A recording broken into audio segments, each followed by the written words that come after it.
Hi అన్న అందరికీ.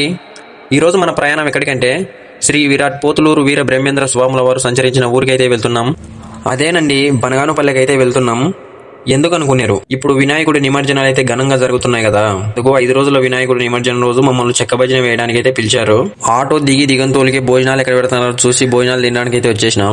ఇంతలో మనోడైతే పుణ్యం సంపాదించుకుందామని భోజనాలు వడ్డీయడానికి అయితే వెళ్ళాడు. ఇప్పుడు మేమందరం కాళ్ళకు నొప్పులు చెల్దాకా ఎగరాలి కాబట్టి పొట్టలు వగిలేదాకా భోజనాలు తిన్నాం. మేము భోజనాలు చేసేసరికి ట్రాక్టర్లో వినాయకుడిని అయితే కూర్చోబెట్టారు. ఇంతలో ప్రోగ్రాం కూడా స్టార్ట్ అయిపోయింది. ఇంతలో మా గురువు అయితే చెక్క భజనలను కోలాటం వలన అయితే ఒక జట్టుగా కలిపేసినాడు. ఈ రోజు మొత్తం ఎటు చూసినా వాళ్ళ డామినేషన్ జాచ్ అయిపోయింది. డ్యాన్స్ చేస్తున్నారు, కోలాటం చేస్తున్నారు, మేమేమో పక్కన నిలబడి చూస్తా ఉన్నాం. ఇంకా మనోడైతే వాళ్ళ డామినేషన్ జాచింది, మనం అయితే ఏం చేయలేమని కూర్చున్నాడు. ప్రోగ్రామ్ మొత్తం మేమేం చేయకపోయినా సరే ఏదో పెద్ద పగలబోర్చామని కూల్ డ్రింక్స్ అయితే ఇచ్చినారు, దెంగినందున కూడా. ఇంకా ఈ ప్రోగ్రామ్ లో మా చెక్క భజన వల్ల అడావిడి ఏం లేదని పోయి మేము కూడా కోలాటం వేయాల్సిందే అని ఇంకా ఇట కాదని పోయి టీ షర్ట్లు అయితే మార్చుకుంటున్నాం ఇంకా కోలాటం వేద్దామని.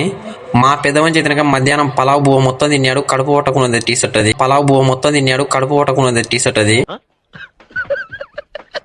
మొత్తానికి అయితే టీ షర్ట్లు వేసుకొని కోలాటం అయితే వేస్తున్నాం ఇంకా.